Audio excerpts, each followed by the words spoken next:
Tá. Eu quero mostrar a vocês que mais gente pensou como o Klaus e até o VAR na hora. A gente foi buscar uma narração do canal 11 de português, de Portugal, que é o canal da Federação Portuguesa, ou seja, não tem nada a ver com o Flamengo nem com o Inter. É o canal da Federação Portuguesa que estava transmitindo o jogo. E eu quero chamar a atenção de vocês, não quero dizer que a opinião deles é a certa, a nossa é errada.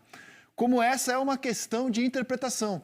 Como os colegas lá de Portugal, de uma emissora que é ligada à Federação Portuguesa, ou seja, não é parte interessada nesse jogo, como eles viram esse lance aqui que a gente tratou na abertura do programa, a expulsão do Rodinei. Roda. Narrador e comentarista do Canal 11 acharam a expulsão correta. Quem tá certo? Eu não sei, amigo. Lance de interpretação. Mais um motivo para o VAR não entrar. Lance de interpretação. E olha, o Campeonato Brasileiro ele é decidido em 38 rodadas. O Flamengo tá com, para mim, os 9 dedos na taça. O Flamengo vai ser campeão, se confirmar o seu favoritismo, porque ele tem o melhor time. Não é por causa da expulsão do Rodinei. Vamos combinar isso daí, né? Sim. Certo? O campeonato tem 38 rodadas. O Flamengo, se ele levantar a taça quinta-feira, não vai ser pela expulsão do Rodinei. Vai ser por causa das 2 rodadas que ele deu no campeonato. Fala, Pedrinho. Não, é porque assim, muito está se falando sobre assim, o sem querer também machuca, o sem querer também merece expulsão. Claro, dependendo da situação. Você tem que fazer a leitura da jogada. A leitura da jogada, o Rodinei, ele não vai para uma dividida. Ele acredita que ele tem velocidade maior que o Felipe Luiz para dar um tapa na frente. E quando ele perde esse time, ele tem que apoiar o pé no chão, porque o pé não vai ficar flutuando. Ah, mas foi sem querer, mas eu estou fazendo a leitura anterior. Ele não foi dividir embaixo, e aí o Felipe Luiz tirou, e aí ele deu o choque no tornozelo. Não, ele foi dar um tapa na bola com o pé quase no chão, no tanto que o calcanhar dele está preso. Não é o Klaus o problema, e o PVC foi perfeito. É o VAR. É quem está sentado no VAR que a gente devia ter os nomes, os rostos, para a gente começar a falar. Porque ficar atrás lá e tomando decisão direta é muito fácil, cara. Perfeito, perfeito. E olha, e assim, muito de subjetividade que eu quero trazer para essa discussão. Quando você tem um clube que no momento está muito dominante, como foi o São Paulo no tricampeonato, como foi o Corinthians na década que se encerra agora no futebol brasileiro, como está sendo o Flamengo, esse clube cria uma natural antipatia das pessoas. As pessoas. É natural do futebol, de qualquer esporte, você torcer para o mais fraco. O mais fraco leva uma simpatia generalizada. Então, também acho que está repercutindo muito esse lance por ser o Flamengo nesse momento, que é o clube a ser combatido pelos outros 19. Ou melhor, o time a ser enfrentado pelos outros 19. O Flamengo é o time do momento, é o time dominante do Brasil. Então, assim, a discussão também ganhou esse contorno, no meu entendimento, por ser o personagem que é, por ser o clube que é na situação de agora, que é o Flamengo. Mas eu insisto, cara, o Campeonato Brasileiro tem 38 rodadas. Resumir a liderança do Flamengo e o provável título a esse lance, aí eu acho que é realmente pensar pequeno demais. Rodrigo Guarizo do Amaral, que o Pedrinho pediu o nome do VAR, não dos assistentes todos do VAR, né? Mas o árbitro de vídeo era o Rodrigo Guarizo do Amaral. Você falou da questão de ser dominante. Se o Flamengo ganhar o jogo do São Paulo na quinta-feira e for campeão com vitória, o Flamengo pode ser campeão com empate se o Internacional não ganhar. O Flamengo pode ser campeão até com derrota se o Internacional perder para o Corinthians. Se o Flamengo ganhar o jogo do São Paulo e for campeão ganhando do São Paulo, ele vai ser campeão com a pontuação do vice-campeão do ano passado. Da temporada passada. Antes de mergulhar no jogo, da grande atuação do Internacional, nós vamos tentar avançar em relação à arbitragem. O Inter teve uma atuação enorme ontem no Maracanã. O Flamengo tem um time enorme. Antes de mergulhar nisso tudo, nos fatores técnicos, vamos trazer o Eric Faria para a conversa. O Eric estava trabalhando no Maracanã como repórter da Globo.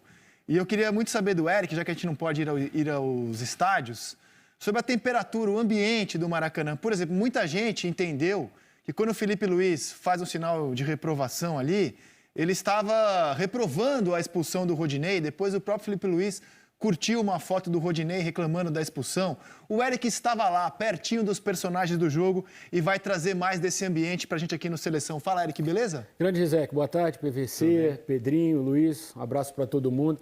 Pois é, assim, a gente tem muito da repercussão do jogo depois que chega em casa, né? Ali na hora você ouve um, ouve outro, mas aí depois você começa a acessar a internet, você vê as redes sociais e começa a ver os programas, e aí, porque lá a gente tem muito a temperatura, como você falou, mas não tem aquele olhar todo, porque são 15 câmeras, sei lá, a gente não consegue ver tudo. Então, vendo depois a reação do Felipe Luiz, eu acho que jornalisticamente a gente tinha que perguntar a ele por que ele balançou a cabeça, se foi um ato normal, a gente vai ver agora, no momento que o Klaus dá o vermelho para o Rodinei.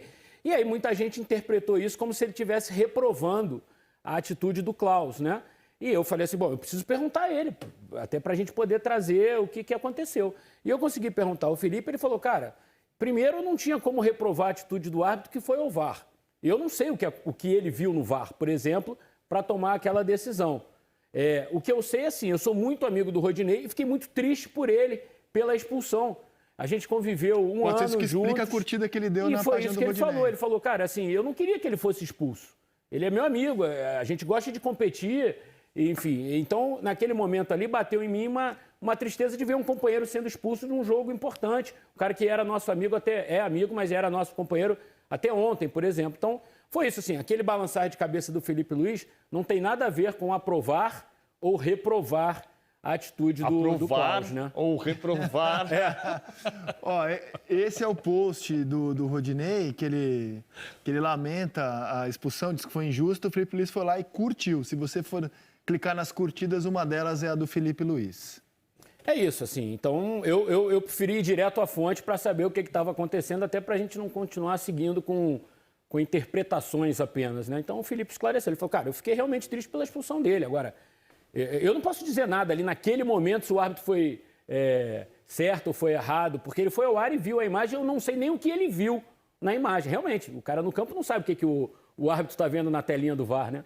Nem a gente Como sabe. é que estava o ambiente no Maracanã? Então, Eric? assim, eu estou vendo todo mundo falar da arbitragem, eu não vou entrar no mérito se foi certo, se foi errado a expulsão. Eu só acho que, assim, o jogo não estava com uma temperatura alta. Os dois times estavam disputando o jogo com um altíssimo fair play, assim. Você não via entrada ríspida, você não via cotovelada, você via pouca reclamação em campo, inclusive, assim, discussões não tinha, bate-boca. O que teve mais quente foi o Gerson com o Gabigol, que são companheiros de time. Os dois que bateram boca ali, coisas do jogo e tal, por conta de um lance e tal. Mas, assim, entre os dois times, estava muito tranquilo. Antes do jogo, o Abel foi até o banco do Flamengo, abraçou alguns ex-jogadores dele, conversou com o Rogério Ceni, um abraço afetuoso, carinhoso também. Enfim, assim, então estava num clima bem cordial o jogo, tamanha a importância da partida, sabe? Agora, uma coisa que você está vendo isso sempre que você está no estádio. E eu estou ouvindo de gente que, há algum tempo a gente está ouvindo que o comportamento dos dirigentes nas arquibancadas... Isso é insuportável.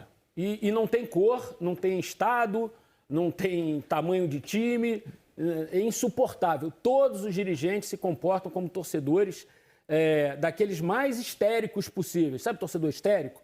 São os dirigentes. Todos, sem exceção. De todos os clubes, que eu quero dizer, né? Tem torcedores tem dirigentes que são mais tranquilos e tal. Mas, assim, em todo jogo tem gritaria. Em todo jogo tem, assim, isso você não faz lá, isso você não faz aqui. Você só está apitando isso porque é aqui, ou porque é aquele time. Quero ver o que você vai fazer agora. Sabe essas coisas assim meio... Que era quem deveria dar o exemplo. Open bar de chatice. Sabe assim? Open bar de chatice, tem para todos os gostos. É isso. Cara, que pena que o jogo foi tão bom que a gente tem outros assuntos para nos distrair. Eu não vou dar nome, porque eu não vi a cena. Eu tenho o depoimento de ontem de dirigente que estava quebrando cadeira e dando tapa em vidro, ameaçando quebrar vidro lá em cima na tribuna. Eu não consegui aqui embaixo. ver também. Mas assim, é isso, assim. São todos muito chatos, né?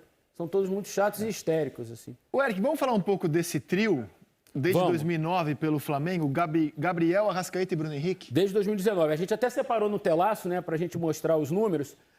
Muito se falou essa semana, né, Rizek, do torcedor que pagou 1 milhão para o Rodinei jogar. Se você tivesse 160 milhões, você compraria esse trio? Acho que para o Flamengo valeu a pena.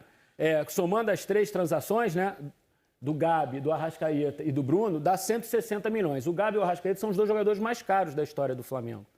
Então, assim, a gente somando as 2 temporadas, não os 2 anos, né, mas as 2 temporadas, 101 jogos, 114 jogos aqui para o Bruno, 70 gols, 30 gols, 55 gols, 23, 33 e 30 assistências. São números muito impressionantes, são 155 gols. Esse ano, por exemplo, o Flamengo disputou 69 partidas, esse ano barra 20, 21, né?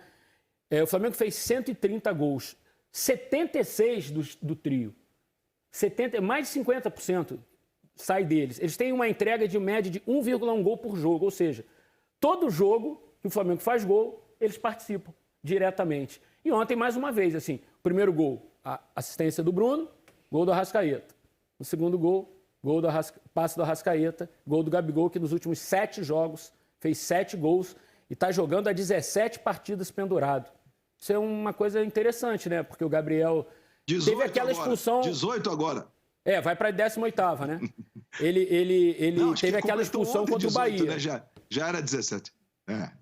Teve aquela expulsão contra o Bahia, mas pendurado, 2 amarelos mesmo, ele conseguiu se segurar, né?